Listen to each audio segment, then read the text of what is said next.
Hey, welcome back to Coin Chronicles. This is Bryce. I hope you're doing well.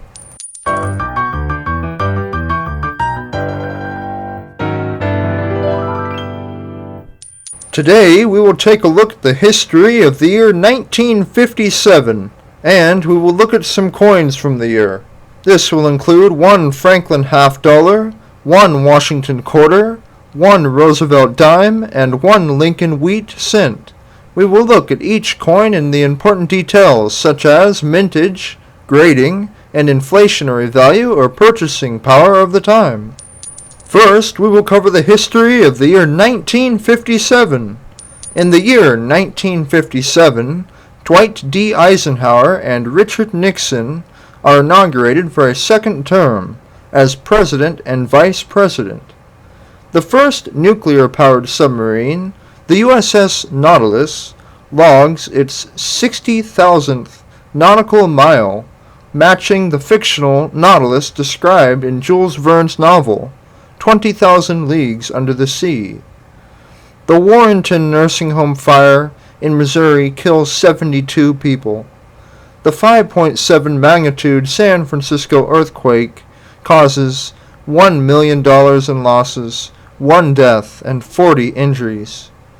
22-year-old Elvis Presley buys the Graceland Estate in Memphis, Tennessee for $100,000.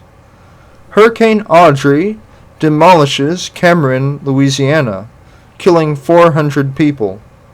The famous sitcom Leave It to Beaver premieres on CBS. Sputnik 1, the first artificial Earth satellite, is launched into elliptical low Earth orbit by the Soviet Union. The Mackinac Bridge, the world's longest suspension bridge, opens to traffic in Michigan. In the United States, the Gaither Report calls for more American missiles and fallout shelters. U.S. President Dwight D. Eisenhower suffers a stroke. The Vanguard TV-3, the first U.S. attempt to launch a satellite, fails with a rocket explosion on the launch pad. A violent F5 tornado destroys the whole community of Sunfield, Illinois, killing 3 people and injuring 6.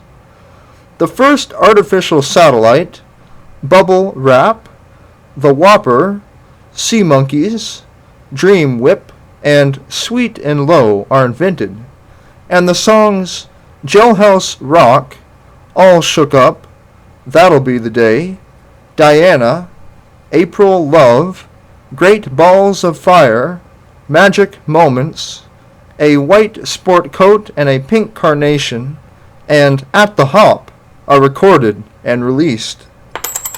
First, let's take a look at the 1957 D Franklin half-dollar. The 1957 D Franklin half-dollar was minted in Denver. It has a size of 30.6 millimeters and a weight of 12.5 grams. Its composition is 90% silver and 10% copper. Its designer is John R. Sinek. Its mintage is 19,966,850. Its inflationary value for the year 1957 is $5.59. Its numismatic values range from $19 in good condition up to $70 in brilliant uncirculated mint state condition. Now we'll take a closer look at the 1957 D Franklin half-dollar from my collection. So, as we take a look at this 1957 D Franklin half-dollar, we can see that it's in pretty good shape. It appears when the light hits it, it may have been cleaned in the past, but we still see a nice silhouette there of Franklin. We can easily read all the words, and there's still some detail as well. But now, as we turn over to the reverse side, we can see that the words on the Liberty Bell have been worn, but they're almost readable there. And we still see detail in the small eagle there to the right, and we can still read all of the words, E pluribus unum, and the other words, and we still see the Denver mint mark there. But overall, if I were to give this coin a grade, I would give it a grade of extremely fine condition. Now let's take a look at the 1957 D Washington quarter. The 1957 D Washington quarter was minted in Denver. It has a size of 24.3 millimeters and a weight of 6.25 grams. Its composition is 90% silver and 10% copper. Its designer is John Flanagan. Its mintage is 77,924,160. Its inflationary value for the year 1957 is $2.80.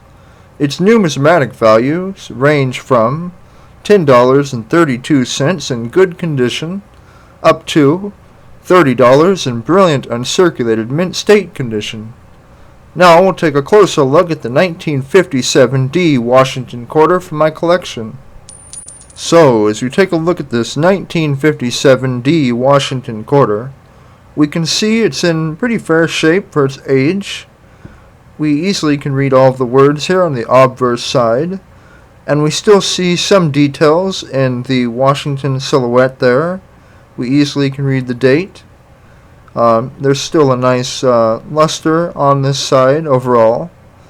But now, as we turn the coin over to the reverse side, we notice that many of the breast feathers have been worn off, but we can still see the wings there. We can still read all of the words as well, and we can even see the Denver mint mark quite clearly. But overall, if I were to grade this coin, I would give it a grade of very good to fine condition. Now we'll take a look at the 1957 D Roosevelt dime. The 1957 D Roosevelt dime was minted in Denver. It has a size of 17.9 millimeters and a weight of 2.5 grams. Its composition is 90% silver and 10% copper. Its designer is John R. Sinek. Its mintage is 113,354,330. Its inflationary value for the year 1957 is $1.12. Its numismatic values range from $3.24 in good condition up to $9.26 in brilliant uncirculated mint state condition. Now we'll take a closer look at the 1957 D Roosevelt dime from my collection. So, as we take a look at this 1957 D Roosevelt dime, we can see it's in okay shape.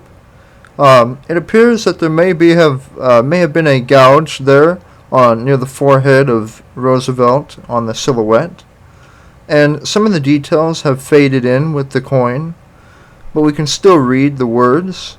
But as we turn to the reverse side, we see that we can still see the Denver mint mark, and we see a lot of the main details in the torch, and as well as the other words.